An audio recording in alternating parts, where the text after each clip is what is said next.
What's up, y'all? I'm Ray, and this is my channel, Xbox Ready, where we talk about Xbox stuff and only Xbox stuff. Over the years, of course, as an Xbox YouTuber, I have talked a lot about Xbox consoles. The consoles of the past, the 360, the Xbox One, the OG Xbox, the consoles of the present, the Series X, the S. And I've done plenty of speculation, talked about all of the rumors regarding Microsoft's next-gen gaming machine. But today we're going to be doing something a little different. We're going to be talking about the Xbox that never was. The ill-fated streaming-only console known as Project Keystone that Xbox unexpectedly canceled. When they canceled Project Keystone and left a lot of people wondering, why did they do this? Why aren't they going through with it? We saw this thing on Phil Spencer's shelf. We know it's a real thing. What happened? But what if I told you Project Keystone, the Xbox Series K, the Xbox that never was? What if I told you that it's still happening? It's just not being made by Xbox. So for those of you who don't know what Project Keystone is, it was a tiny little Xbox that was specifically meant to stream games through Game Pass Ultimate. It was going to be a fraction of the cost compared to even a Series S. And for a time, Xbox seemed pretty high on it. They got pretty far on the process, again, even making a physical prototype that would later appear on CEO Phil Spencer's shelf. And while we don't know too many details about how this thing was going to actually function, Windows Central, out of the blue, got a patent for this thing that goes into more detail about the design. You see, when Project Keystone showed up on Phil Spencer's shelf, you could only really see like the front of it at an angle, sort of. It wasn't really a great view. But in these patents, we get a way better idea of what this thing was going to look like. And honestly, it's pretty clean. I like the design of this thing. It looks, again, like a little Series S. The one on Phil's shelf was white, so I assume that the console in this patent was also going to be white. And like the Series S, it doesn't look like a vent, but it looks like the circular vent that you would see on a Series S right on top of that. It had the standard Xbox power button on the front alongside a USB port. It's looking like they had a little sync button on the side as well, kind of like what we see on our standard Xbox consoles. Over on the back, it had a little bit of ventilation where you would plug in for the power, the HDMI, and the Ethernet. The Ethernet actually is a clutch addition to this, if it was actually real. Because let's be honest, guys, wirelessly cloud gaming, it's hit or miss. Sometimes it's really good, other times not so much. Much better through a direct Ethernet connection. On the bottom is where it seems to have all the ventilation, and I gotta say, it's a surprising amount of ventilation for a freaking streaming-only console. It looks like a tiny little Series S, it looks like a little Xbox coaster. I like the design of this thing, sue me. It looks like this patent was filed in 2023. Which is kind of weird to me because the timing, I feel like we learned that this thing was canceled before the date on this patent. Could this thing have worked though? If Microsoft released this, would it actually be successful? And while there are some things that are interesting to me about this Project Keystone, Series K, whatever, like it would be pretty cool if you wanted another way to play Xbox games but didn't want to shell out $300-$500 for a Series X or S. It would also be super portable too, even more so than a Series S. But outside of that, I really don't think this thing had a chance in hell of succeeding. We've kind of got a small sample size of how people react to streaming-only devices. There are a couple of handhelds that do just that, and the reception is not great. Mostly because people are like, yeah, I guess this is cool, but I would rather be playing games natively. And if that's how people are reacting to handhelds and like the PlayStation Portal, then how would people react to a dedicated console that does the same thing? It would just be weird if Microsoft released this, man. Like, are you telling me that Xbox is trying to sell me a cloud-only console, knowing damn well that Xbox Cloud Gaming is still in beta? Like, they're still missing essential cloud gaming features. You're trying to sell someone a cloud gaming console where they can only play games that are on the Game Pass Ultimate library? At the very minimum, you have to give people a way to purchase Xbox games through the streaming-only console and play games that they own. I guess a big factor on why Xbox ultimately canceled this thing is they couldn't get the price down to what they wanted. They were trying to get it down to like $99 to like $120, $130, and it just wasn't happening. And while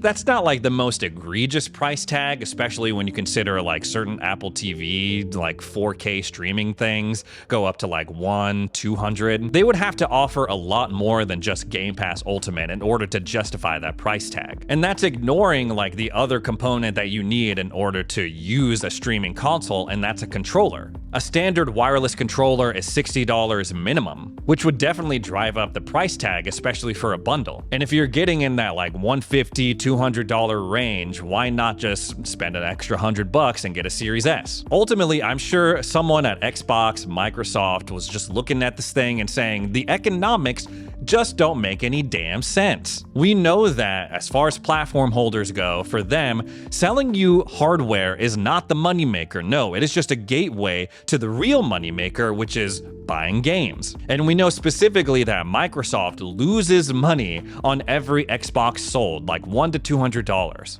So in order for them to even break even on that Xbox they just sold you, you have to buy like $200 worth of games. And if they're selling you a streaming-only console where you can't buy games through the freaking thing, then everything just falls apart. They would have to rely on your Game Pass subscription in order to see any return. And yeah, I'm sure it's like, okay, yeah, if you sell someone a streaming-only console, a streaming-only Xbox, you've pretty much guaranteed that they're going to become a Game Pass subscriber, but I feel like there are way easier ways to do that. But just because Project Keystone was canceled by Xbox, we're not going to see a first-party streaming console from Microsoft, doesn't mean that the streaming console dream is dead. No, it's just being made by Amazon. Earlier today, Amazon announced that they were going to be supporting the Xbox app, which would allow you to access Xbox Cloud Gaming on all Amazon Fire TV devices. That includes their smart TVs, and that includes their little streaming Fire Sticks. They said in July, Xbox Game Pass Ultimate members can access and play hundreds of cloud-enabled games directly through the Xbox app on select Fire TV devices, no console required. This integration brings the vast Xbox Game Pass Ultimate game library to your TV with just a compatible Fire TV stick and Bluetooth-enabled controller. This is pretty damn good news if you're Xbox, especially if you're a part of the team working on Project Keystone. It's like a win-win. They still get to check off the boxes of, oh, bringing Xbox games to more screens, enabling people to play Xbox games without a console, without having to invest and distribute the hardware themselves. And by doing so, they were even able to get to that price point that they probably wanted. They were trying to get to that price point of like $100 to $130. Well, these Fire Sticks are like $50-60 tops, making it by far the cheapest way to play Xbox games. This is really cool for Xbox, man. You gotta be feeling good about this, because it shows that another tech giant that is also in the gaming space is willing to play nice and have Xbox stuff on their tech. Xbox has been talking a big game these past couple of years. Some people are even saying, oh yeah, we'd be open to freaking having Game Pass on Switches, on PlayStation consoles, and people have been like, psh, that's never gonna happen. And while sure, the path to that is probably a lot harder than trying to get their stuff on streaming devices, this gives us a glimpse on what could be in the future, where an actual Xbox console is not the only way you can play Xbox games. No, you can boot up your TV, open up the app, open up your phone, and have a native cloud gaming app. We've already kind of seen this to a lesser extent with a previous partnership that Xbox has had with Samsung. You can use Xbox Cloud Gaming through the Samsung Gaming Hub app, but that's only on their TVs. You have to buy a whole ass TV in order to get access to that. This is potentially something way cooler, where all you need to do is buy the stick, plug it into your TV, and boom, you got an Xbox. And now that Xbox has this partnership locked down, I imagine that they are going to aggressively pursue something similar with all of the other streaming devices. Roku.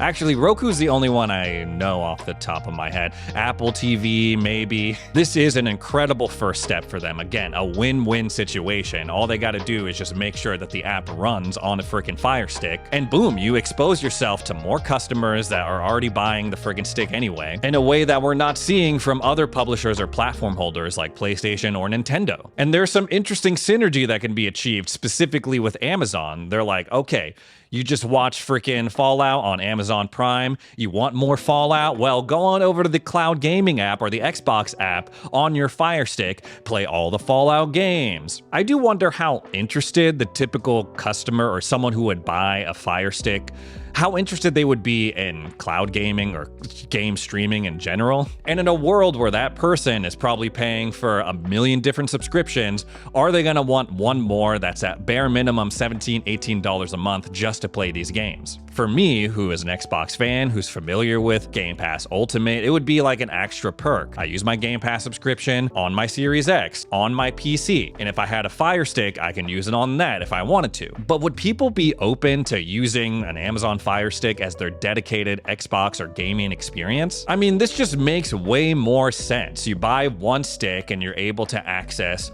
all sorts of stuff. That's how it works in all other forms of entertainment. No one's going out and buying a Netflix-specific stick where you can only watch Netflix stuff, or HBO, or Disney Plus, whatever. They're buying one stick and you're getting access to all of the platforms. Xbox on their own would not be able to provide something like that. If they were gonna put out this Xbox streaming console or Project Keystone, it would have been Xbox exclusive stuff, which is a terrible idea. You would have to give people the option to use other game streaming services, do other stuff with it, and at that point, if people are buying your thing and just using NVIDIA GeForce Now to stream their games, like, what's the point of even making it? All of this gives us a really interesting glimpse on what direction Xbox is currently going in. We know that they're kind of interested in this multi-platform approach. We have been hearing rumors that the next Xbox is gonna be like more of a PC. It's gonna have like Steam on it or the Epic Game Store on it, not just the Microsoft Store. And with an Xbox app on an Amazon device, we're seeing like a baby version of that. People buying a device that just happens to have Xbox games on it, but they can use it for all sorts of other stuff. There's virtually no risk for Xbox here. Sure, they probably invested some type of resources into making sure that the app is compatible with the Fire Stick or Amazon Fire devices. But if it turns out to flop and there's not a huge attach rate to people buying these devices in the first place, then they could just be like, okay, whatever, at least we didn't freaking pour hundreds of millions of dollars into making our own Project Keystone streaming only console. We could just move on to the next thing. Now, in terms of how this thing is going to function, that is a different story. I'm definitely going to pick a Fire Stick up and see how this works. Because if people buy the stick, oh, they see that Xbox is on there, oh, they subscribe to Game Pass Ultimate in order to stream games to that thing they just bought,